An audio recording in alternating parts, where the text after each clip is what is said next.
Au nom du Père et du Fils et du Saint-Esprit. Amen. Le Christ est ressuscité. Chers frères et sœurs, nous sommes encore dans cette période pascale que nous allons terminer cette semaine, ce mercredi, avec le congé de Pâques.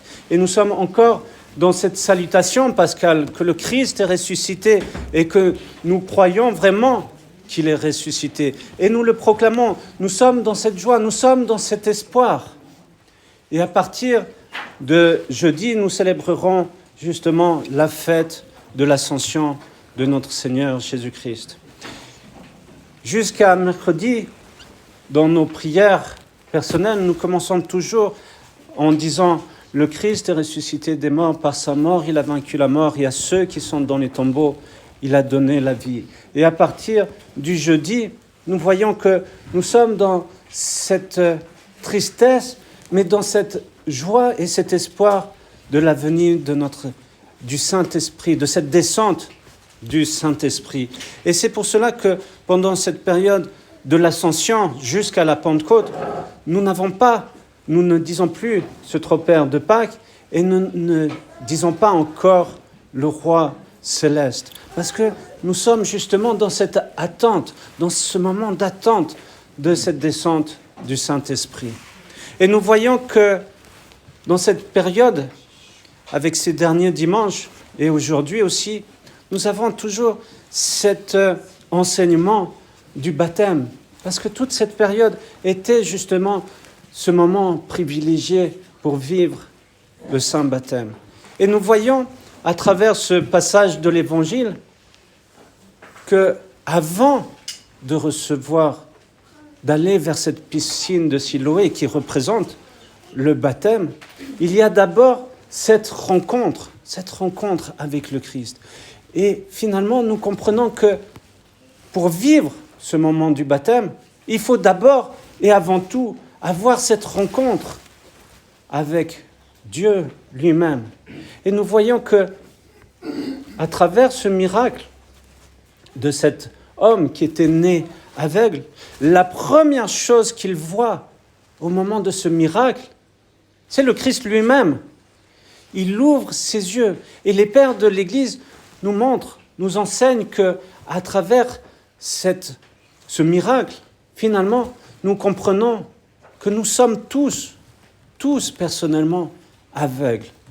En effet, nous sommes aveuglés par nos passions, nous sommes aveuglés par tout ce qui nous détourne de Dieu, mais que nous avons la possibilité de retrouver la vue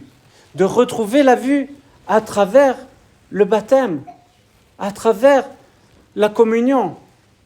Et nous voyons que quand nous recevons le baptême, nous sommes purifiés, nous sommes lavés, mais qu'il faut bien comprendre que nous avons, comme nous disent les pères de l'Église, ce vieil homme qui est là, qui est comme une ombre qui nous suit, et que nous avons à faire attention que cette ombre ne prenne pas le dessus, mais diminue.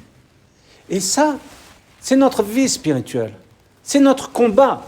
En effet, nous avons à lutter contre ce vieil homme, contre nos passions, ce qui fait que le démon sait très bien comment nous attaquer. Il sait très bien comment nous faire chuter, comment nous faire tomber. Et nous avons à veiller justement pour pas que ces mauvaises herbes que nous essayons d'arracher à chaque fois, mais qui repoussent, certes, mais faisons attention que ces mauvaises herbes n'étouffent pas ces plantes, ces fleurs, ces fruits que Dieu nous a transmis à travers le saint baptême. Et pour cela, il faut avoir la foi. Et c'est ce que cet aveugle-né nous montre. En effet, il a eu ce miracle, mais sa vie va complètement changer, va basculer. Et il ne s'effraie pas. En effet, il y avait ce risque, comme nous dit l'Évangile, d'être chassé de la synagogue. Ça veut dire d'être chassé de la société, d'être battu, d'être injurié. Mais il n'a pas eu peur. Il a osé. Il a revêtu le Christ et il a gardé cela, malgré toutes ces attaques. Et nous voyons à travers cet évangile, oh combien ça devait être pénible. Mais il avait ce courage, il avait cet amour pour Dieu. Il avait la foi.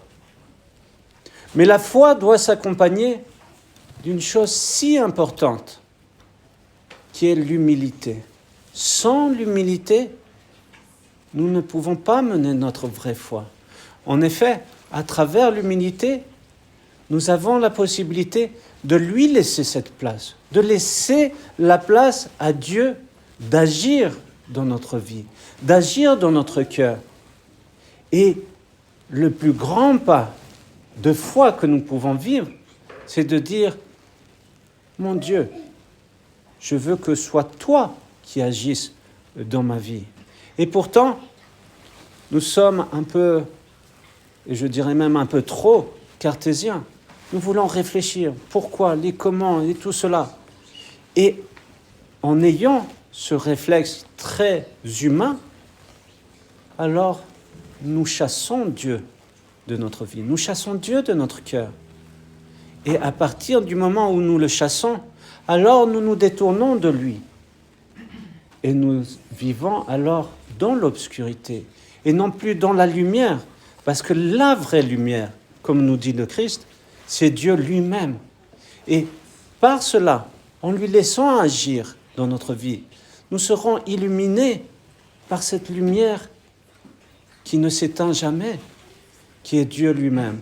Et alors nous pourrons voir non pas avec nos yeux physiques, mais avec nos yeux du cœur, avec nos yeux de l'âme, avec les yeux de la foi.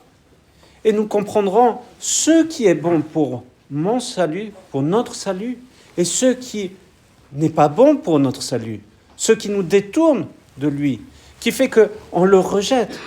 Alors ayez confiance, ayez cet amour pour Dieu, et demandez-lui son aide. Sans son aide, nous ne pouvons pas vivre cette foi. Sans son aide, nous ne pouvons pas cheminer. Sans son aide, nous ne voyons absolument rien et nous sommes aveuglés par nos péchés. Alors, chers frères et sœurs, ayez cette foi, ayez cet amour, ayez toujours cet espoir. Dès le moment où vous avez ce sentiment de désespoir, de se dire « non, je n'y arrive pas et que j'abandonne », le démon a gagné. Ayez toujours cet espoir. Ayez cet espoir de vivre pour Dieu, de vivre avec Dieu et de lui demander chaque jour son aide pour vivre notre vie spirituelle. Amen. Amen.